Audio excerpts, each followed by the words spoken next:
Good evening. My name is Janyla Wright, and today I will be presenting on fruit and vegetable intake and the risk of cardiovascular disease, total cancer, and all-cause mortality, a systematic review and dose-response meta-analysis of prospective studies. Here is the references here of the variation of articles that have contributed to this research that was condoned. And let's go ahead and begin. So you'll see that there were several questions and theories that related and remained about the strength and the shape of dose-response relationship. These type of dose-response relationship were between fruit and vegetable intake and the risk of cardiovascular disease, cancer, and mortality, and the effects of specific types of fruit and vegetables. They were conducted a systematic review and meta-analysis to clarify these associations. The dose-response relationship reveals the increasing levels of exposure in which is associated with either an increasing or a decreasing risk of the outcome. When increasing or decreasing the intake of a specific types of fruits and vegetables, the correlation between diseases are then able to be shown. The variations of methods that were used have begun when they utilized PubMed and Embase, which were searched up to September 19th, 2016. They were able to detect studies on these fruit and vegetable intakes and the correlations with these diseases. There were prospective studies of the fruit and vegetable intake in cardiovascular disease, total cancer, and all-cause mortality, which were included.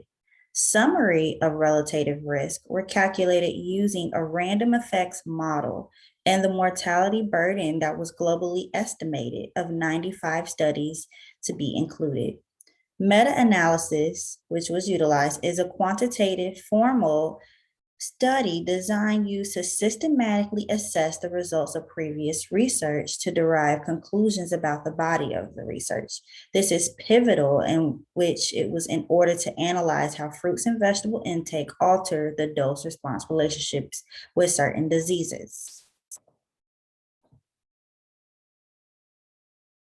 Here you have the results that were estimated, starting off with letter A.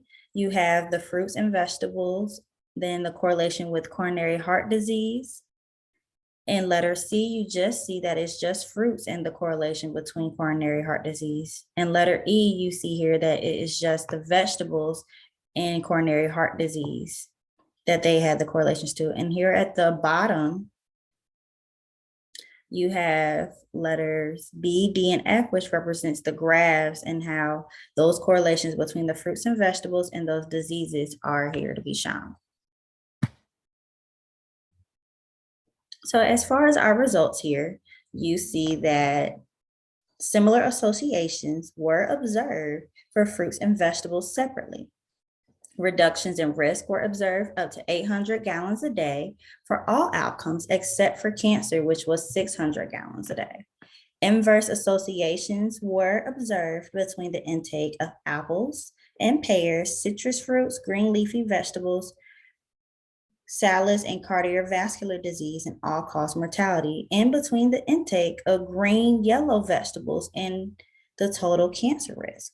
An estimated of 5.6 and 7.8 million premature deaths worldwide in 2013 may have been attributable to a fruit and vegetable intake below 500 and 800 gallons a day, respectively, if observed associations are causal.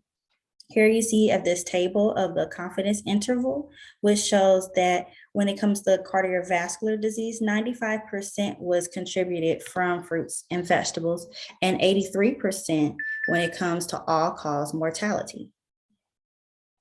And as far as our conclusion, fruit and vegetable intakes were associated with the reduced risk of cardiovascular disease, cancer, and all-cause mortality. These results support public health recommendation to increase fruit and vegetable intake for the prevention of cardiovascular diseases, cancer, and premature mortality. Thank you again for listening to this presentation.